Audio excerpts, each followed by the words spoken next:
Imagine a cena. Um homem está ajoelhado no chão. Seus pulsos estão acorrentados. Seu dono está ao lado dele, segurando uma barra de ferro, torcendo sua perna com força crescente, deliberadamente, como demonstração de poder. O homem no chão não grita, não implora, não chora. Ele simplesmente olha para o dono e diz, com uma calma perturbadora: "Você vai quebrar minha perna." O dono continua torcendo. A perna quebra com um estalo seco. E o homem no chão diz, com a mesma voz calma: "Eu te disse que ia quebrar." Esse homem era Epicteto, escravo, aleijado, sem nome próprio, porque Epicteto, em grego, significa simplesmente aquele que foi adquirido. E é considerado até hoje um dos filósofos mais poderosos que já pisou nessa terra. Não apesar de sua escravidão, por causa dela. Porque foi na condição mais extrema de ausência de liberdade externa que Epicteto descobriu algo que a maioria das pessoas livres nunca encontra: a liberdade que ninguém pode tirar de você. Hoje eu vou te contar a história completa de Epicteto. Não o resumo. Não as citações de 3 linhas. A história real, com toda a sua brutalidade, toda a sua profundidade e todas as lições que ainda hoje, 2000 anos depois, continuam sendo as mais poderosas que a filosofia ocidental já produziu. E eu te prometo uma coisa: quando você terminar esse vídeo, a forma como você enxerga seus próprios problemas nunca vai ser a mesma. Porque depois de conhecer o que Epicteto enfrentou e o que ele construiu dentro disso, reclamar da vida vai precisar de muito mais coragem do que você imagina. Antes de continuar, se inscreve no canal e ativa o sino. O que a gente explora aqui não é para todo mundo, é para quem está disposto a encarar verdades que a maioria prefere ignorar. Vamos ao começo. Epicteto nasceu por volta do ano 50 d.C., em Hierápolis, uma cidade no que hoje é a Turquia.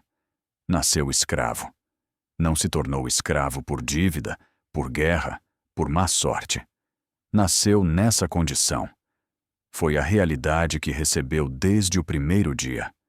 Seu primeiro dono o levou para Roma, onde foi revendido para um homem chamado Epafrodito.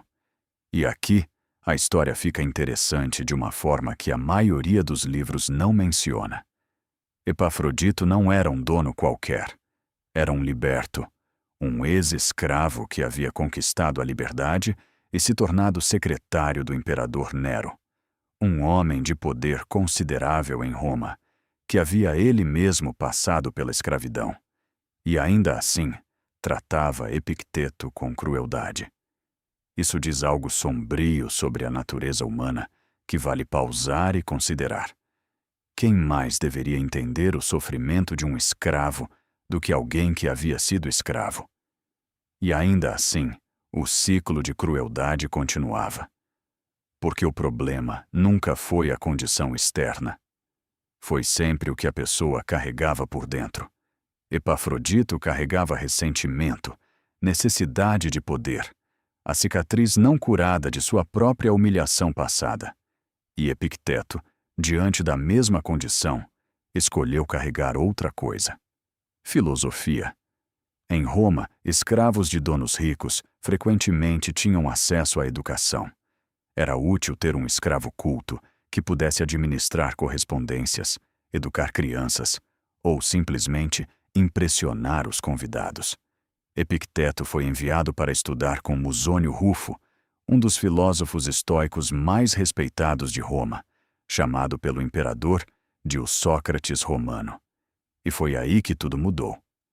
Não as correntes, não a condição legal, não a perna quebrada, mas o que Epicteto enxergava dentro dessa condição. Continua. Musônio Rufo ensinou Epicteto algo que virou o centro de toda a sua filosofia. Uma ideia tão simples que parece óbvia, e tão profunda que leva uma vida inteira para realmente entender. Existem coisas que dependem de nós, e coisas que não dependem de nós. Em grego, Epicteto chamava isso de ta ef hemin Eta Oak F. Remin. O que é nosso? E o que não é nosso? O que é nosso? Nossos pensamentos, nossos valores, nossas escolhas, nossa resposta ao que acontece, nossa vontade, nossa integridade. O que não é nosso? Nosso corpo, nossa reputação, nossa riqueza, o que os outros pensam de nós, o que os outros fazem conosco, a doença, a morte, a pobreza, a escravidão. Lê essa lista de novo. O corpo não é nosso. A reputação não é nossa. A riqueza não é nossa. Para uma mente moderna, isso parece absurdo. Claro que meu corpo é meu. Claro que minha reputação importa. Mas Epicteto não estava falando de posse. Estava falando de controle. Você não controla seu corpo completamente. A doença prova isso. O envelhecimento prova isso. A morte prova isso. Você não controla sua reputação. Outras pessoas podem destruí-la com uma mentira, com um mal-entendido, com pura inveja. Você não controla sua riqueza. O mercado muda. O destino muda. Uma decisão do governo muda. Tudo que está fora de você está fora do seu controle real. Mas seus pensamentos, sua resposta, seus valores, esses ninguém pode tirar. E Epicteto sabia disso não como teoria, sabia como sobrevivência. Quando Epafrodito torcia sua perna, o que estava no controle de Epicteto? Não a dor física, não a crueldade do dono, não a condição de escravo, mas o que ele fazia com tudo isso por dentro, como interpretava, o que escolhia sentir, quem escolhia ser naquele momento. E ele escolheu ser livre, não metaforicamente, filosoficamente, no único sentido que para ele importava de verdade. Depois que Nero morreu e o império passou por uma série de transições, Epicteto foi libertado, provavelmente por volta dos seus 30 anos. Mas aqui está algo fascinante. A liberdade legal não mudou quase nada na vida prática de Epicteto. Ele continuou vivendo com extrema simplicidade. Dormia em uma cama de palha. Tinha uma lamparina de barro como sua única possessão de valor. Comia o mínimo necessário, não por miséria, por escolha. Porque Epicteto havia entendido algo que a maioria das pessoas livres nunca entende: que acumular coisas não é liberdade. É uma forma diferente de escravidão. Cada coisa que você precisa para se sentir bem é uma corrente. Cada aprovação que você busca é uma corrente. Cada conforto que você não consegue imaginar, abrir mão é uma corrente. A liberdade real é não precisar de nada externo para ser quem você é. Epicteto dizia que um homem livre é aquele que vive como quer, que não pode ser forçado, impedido, compelido, cujos impulsos são sem obstáculo, cujos desejos atingem seus objetivos. E então ele perguntava: quem vive assim? Não o rico. O rico tem medo de perder a riqueza. Não o famoso. O famoso tem medo de perder a fama. Não o poderoso. O poderoso tem medo de perder o poder. Apenas aquele que aprendeu a não depender de nada externo para sua paz. Esse homem, disse Epicteto, é o mais livre que existe, independente de correntes, de título, de riqueza. Depois de ganhar a liberdade legal, Epicteto abriu uma escola de filosofia em Roma. E depois, quando o imperador Domiciano expulsou os filósofos de Roma por considerá-los uma ameaça política, ele se mudou para Nicópolis, no noroeste da Grécia. E foi lá que algo extraordinário aconteceu. Sua fama cresceu além de qualquer expectativa. Não por seus livros.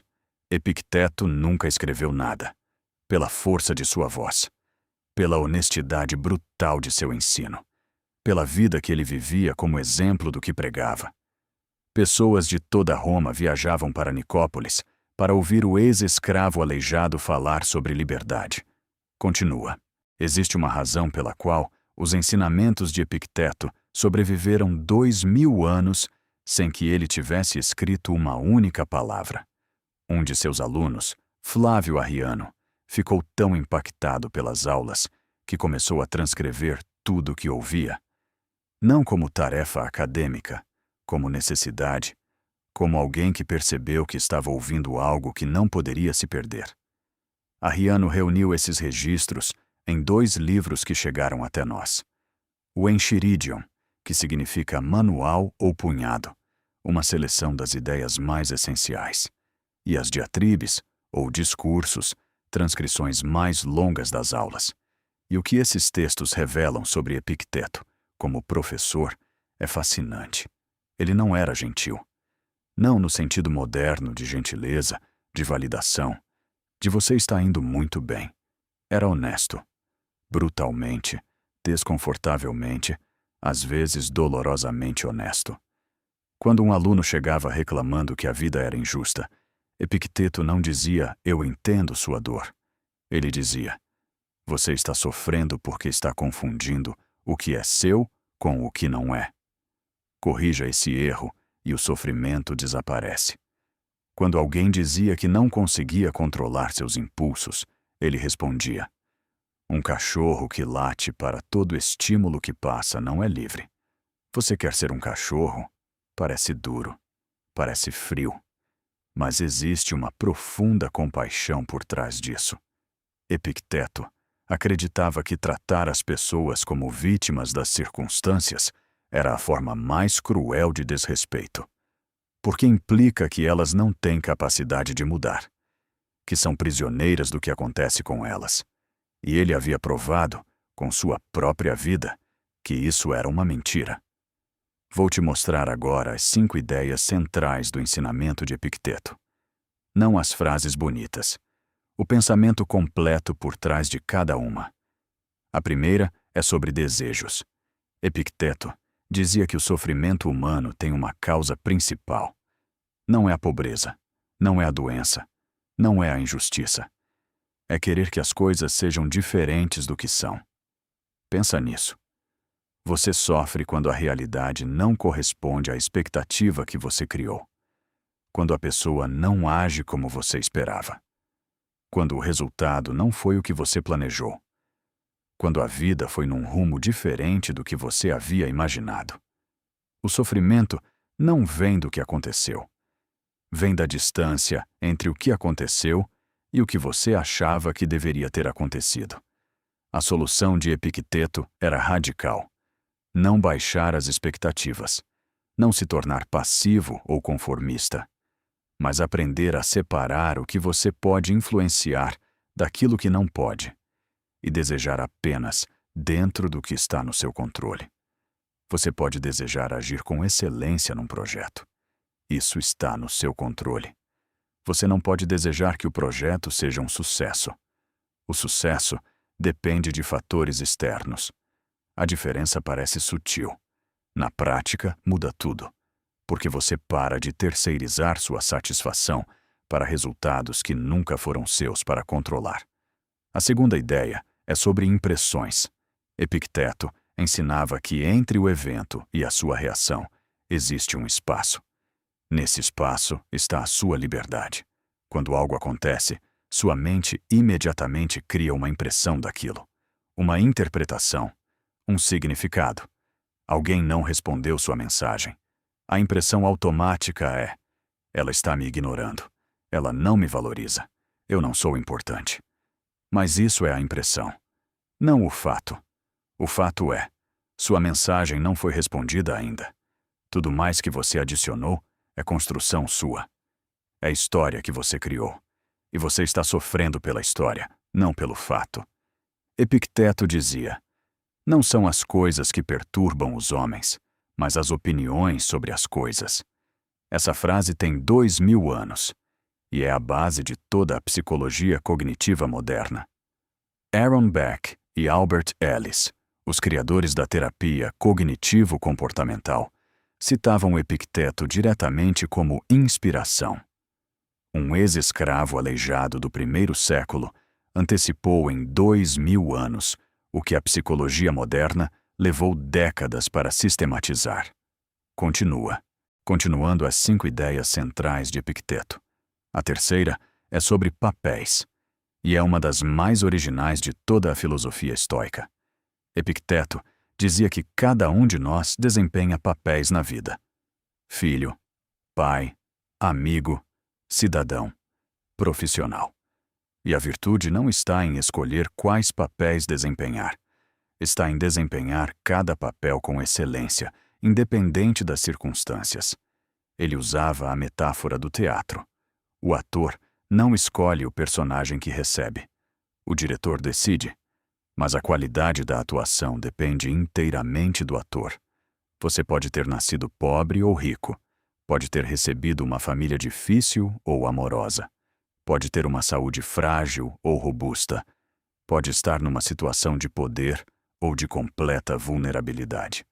Você não escolheu nenhum desses cenários, mas como você desempenha o papel que recebeu, isso é inteiramente seu. Epicteto havia recebido o papel mais difícil possível: escravo, aleijado, sem nome próprio, e desempenhou esse papel com uma dignidade que fez senadores e imperadores atravessarem o Mediterrâneo para ouvi-lo falar. A quarta ideia é sobre morte. E é aqui que Epicteto se torna verdadeiramente perturbador. Ele dizia que a morte não é algo a ser temido. É simplesmente a devolução do que nunca foi realmente seu. Seu corpo foi emprestado. Sua família foi emprestada. Suas posses foram emprestadas. Em algum momento, o que foi emprestado é devolvido. E o universo que emprestou não pede permissão para recolher quando chegar a hora. Ele usava uma imagem específica que sempre me impacta. Quando você cuida de algo emprestado, você tem dois comportamentos possíveis. O primeiro é agir como se fosse seu para sempre. Criar apego. Construir identidade em torno disso. E quando for recolhido, ser destruído pela perda. O segundo é cuidar com amor e dedicação enquanto estiver com você, sabendo que é emprestado. E quando for recolhido, agradecer pelo tempo que teve. Epicteto dizia: nunca diga sobre nada que perdi isso. Diga que devolvi. Seu filho morreu? Você o devolveu. Sua esposa morreu? Você a devolveu. Perdeu sua propriedade? Você a devolveu. Isso parece frio demais para a mente moderna. Parece que está pedindo para você não amar. Mas é o oposto. Ele está pedindo para você amar sem se agarrar. Para estar completamente presente sem depender da presença permanente. É a forma mais madura e mais corajosa de amar que existe. E é algo que Epicteto havia aprendido da forma mais dura possível. Quando tudo que você tem pode ser tirado a qualquer momento, você aprende a valorizar o momento, de uma forma que quem nunca perdeu nada nunca consegue entender completamente. A quinta ideia é a mais poderosa. E é a que mais diferencia Epicteto de qualquer outro filósofo. É sobre a cidadela interior. Epicteto dizia que dentro de cada ser humano existe um lugar que nenhuma força externa pode alcançar. Não a tortura, não a humilhação, não a pobreza, não a morte. Esse lugar é a sua vontade, sua prohairesis em grego, sua capacidade de escolher como responder ao que acontece. Enquanto essa cidadela estiver de pé, você é livre, independente de qualquer coisa. Quando Epafrodito torcia sua perna, ele não podia entrar na cidadela de Epicteto. Quando os imperadores exilavam filósofos, não podiam entrar na cidadela interior de nenhum deles. Quando a doença, a pobreza, a humilhação chegam, não conseguem entrar nessa cidadela, a não ser que você abra a porta. E você sempre tem a escolha de não abrir. Isso é o que Epicteto chamava de liberdade real. Não a liberdade das correntes. Não a liberdade legal. Não a liberdade financeira.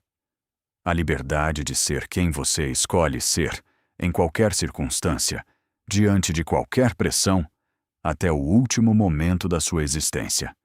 E agora você precisa saber como essa filosofia chegou até o lugar mais inesperado possível. Continua. Em 1965, um piloto de avião da Marinha Americana foi abatido sobre o Vietnã do Norte. Seu nome era James Stockdale. Tinha 38 anos. Era um dos oficiais mais condecorados dos Estados Unidos. Antes de partir para a guerra, Stockdale havia estudado filosofia em Stanford, e o filósofo que mais o havia impactado era Epicteto. Ele havia levado um pequeno livro do Enchiridion na cabine do avião. Quando seu avião foi abatido e ele pousou de paraquedas em uma aldeia vietnamita, sabendo que estava sendo capturado, ele teve um pensamento que ele descreveu anos depois como o mais claro de sua vida. Estou saindo do mundo da tecnologia e entrando no mundo de Epicteto. Stockdale passou 7 anos e meio como prisioneiro de guerra no campo que os americanos chamavam de Hanoi Hilton. Foi torturado mais de 20 vezes, mantido em isolamento, acorrentado em posições dolorosas por meses. Teve uma perna quebrada e nunca tratada corretamente, assim como Epicteto. E durante todos esses anos, ele usou a filosofia de Epicteto para sobreviver. Não para não sentir dor, mas para não ser destruído por ela. Ele aplicava a dicotomia do controle em tempo real. O que podiam fazer com seu corpo? Podiam torturá-lo. Isso estava fora do seu controle. O que não podiam fazer? Não podiam forçá-lo a trair seus companheiros. Não podiam forçá-lo a fingir que acreditava em algo que não acreditava. Não podiam entrar na cidadela interior.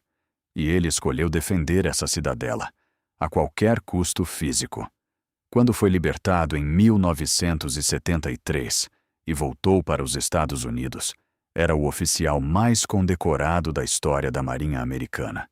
Recebeu a Medalha de Honra do Congresso, a mais alta honraria militar dos Estados Unidos. Em seu discurso de agradecimento, ele citou Epicteto diretamente.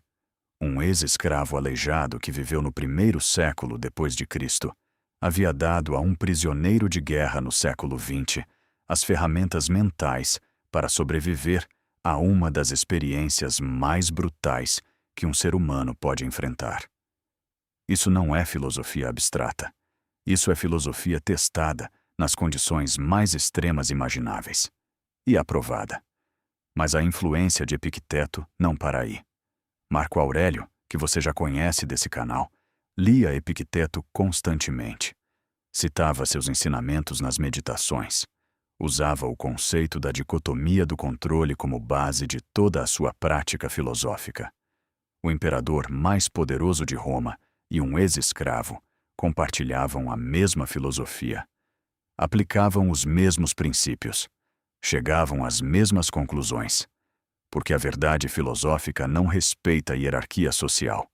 E isso é uma das coisas mais belas e mais perturbadoras que Epicteto ensinou. A condição externa não determina a condição interna. Um escravo pode ser mais livre que um imperador. Um prisioneiro pode ser mais livre que seu carcereiro. Um homem sem posses pode ter mais paz que um bilionário. Isso não é reconforto barato. É uma observação filosófica que foi verificada repetidamente ao longo da história. Existe também uma história sobre Epicteto que raramente é contada e que revela seu caráter de uma forma que nenhuma citação consegue. Na sua velhice, já famoso, já respeitado em todo o mundo romano, Epicteto adotou uma criança. Uma criança que teria morrido se ele não intervisse. O pai havia decidido abandoná-la, prática comum e legal, na Roma antiga.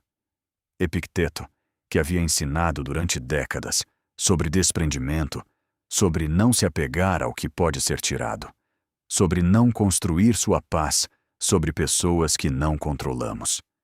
Esse mesmo homem olhou para uma criança abandonada e não conseguiu passar por ela, porque o desapego estoico nunca foi indiferença.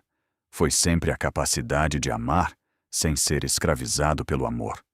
Epicteto amou essa criança e a criou, mantendo a cidadela interior intacta enquanto o coração estava completamente presente. Essa é a distinção que separa o estoicismo genuíno da frieza patológica. E é a última grande lição de Epicteto que quero te passar antes do encerramento. Continua. quero te deixar com algo que Epicteto dizia no início de praticamente todas as suas aulas. Algo tão simples que parece banal, e tão profundo que leva anos para entrar de verdade. Ele dizia: primeiro decida quem você quer ser. Depois, faça o que precisa ser feito, não o contrário. A maioria das pessoas faz o contrário. Age primeiro, de forma reativa, guiada pelos impulsos, pelos medos, pelas expectativas dos outros. E depois, tenta entender quem é com base no que fez. Epicteto dizia que isso é viver de trás para frente. O ponto de partida de tudo é a decisão interior. Quem você escolhe ser? Quais valores escolhe carregar? Que tipo de pessoa aparece quando a vida aperta? E então, a partir dessa decisão, cada ação se torna uma expressão de quem você é, não uma busca por quem você poderia ser. Vou te dar agora 4 práticas concretas, baseadas nos ensinamentos de Epicteto. Práticas que você pode começar hoje, sem custo, sem ferramenta, sem condição especial. A primeira é a pausa antes da reação. Epicteto dizia que entre o estímulo e a resposta existe um espaço. E nesse espaço está a sua liberdade. Quando algo te irritar hoje, quando alguém te provocar, quando a situação parecer injusta, antes de qualquer reação, um único segundo de pausa. Nesse segundo, uma pergunta: isso está no meu controle ou fora do meu controle? Se estiver fora, qualquer reação emocional intensa é energia desperdiçada. Se estiver dentro, qual é a resposta que a melhor versão de você daria? Um segundo. Uma pergunta. Todo dia. A segunda prática é o que Epicteto chamava de preferências sem apego. Você pode ter preferências. É humano e legítimo preferir saúde à doença, amizade à solidão, sucesso ao fracasso. Mas prefira da forma que um viajante prefere bom tempo, com a consciência de que pode chover e de que isso não vai destruir a viagem. A diferença entre preferência e necessidade é a diferença entre liberdade e escravidão. Prefira. Busque. Trabalhe para alcançar. Mas não coloque sua paz como refém do resultado. A terceira prática é o diário de controle. Uma vez por semana, você anota as 3 situações que mais te perturbaram. Para cada uma, você escreve uma única palavra: meu. Ou deles. Se a perturbação veio de algo que estava no seu controle e você não fez o que deveria, é seu. Corrija. Se a perturbação veio de algo completamente fora do seu controle, é deles. Ou do destino. Ou do acaso. E você estava dando seu poder para algo que nunca foi seu. Essa simples categorização, feita com honestidade, começa a revelar padrões que você nunca havia percebido, onde sua energia está sendo investida e onde está sendo desperdiçada. A quarta prática é a mais desafiadora, e é a que Epicteto considerava o teste real de tudo que ensinava. Haja bem quando ninguém está vendo, não para construir reputação, não para ser reconhecido, não para poder contar depois, pela razão mais simples e mais poderosa que existe, porque é quem você é. Epicteto dizia que o caráter não é o que você mostra quando há plateia. É o que você faz no silêncio, quando a única testemunha é você mesmo. E se você age de forma diferente dependendo de quem está assistindo, então você ainda não encontrou quem você realmente é. Ainda está desempenhando personagens para públicos diferentes. A liberdade real começa quando você é a mesma pessoa no silêncio e na multidão, no fracasso e no sucesso, na dor e na alegria. Quando a cidadela interior está tão consolidada que não precisa de condições favoráveis para se manter de pé, Epicteto passou de escravo a um dos pensadores mais influentes de 2000 anos de história humana. Não porque as condições melhoraram, porque ele decidiu que as condições não tinham poder sobre quem ele era por dentro. Uma perna quebrada pelo dono, um corpo aleijado, um nome que significava apenas propriedade adquirida, e uma mente que nenhum dono, nenhum imperador, nenhuma corrente jamais conseguiu tocar. Isso é liberdade. Não a liberdade que você ganha quando as condições melhoram. A liberdade que você constrói dentro das condições que tem. E essa liberdade, diferente de tudo que o mundo pode te oferecer ou tirar, é permanentemente sua. Se a história de Epicteto tocou algo dentro de você, se você saiu desse vídeo enxergando seus próprios obstáculos de uma forma diferente, eu preciso que você faça uma coisa agora. Escreve livre nos comentários. Só essa palavra. Livre. Porque quem escreve essa palavra está fazendo uma declaração para si mesmo. Que a liberdade que importa não vem de fora. Já está dentro. E está na hora de começar a construí-la. Se inscreve no canal se ainda não fez isso. Porque as histórias que vêm por aí são tão ricas e tão profundas quanto essa. Cada vídeo aqui é um mergulho em uma verdade que o mundo moderno prefere ignorar. E que você, por estar aqui, já demonstrou que não tem medo de enfrentar. Até o próximo vídeo. E lembra do que Epicteto provou com sua própria vida. Nenhuma corrente tem poder sobre uma mente que decidiu ser livre. Nenhuma.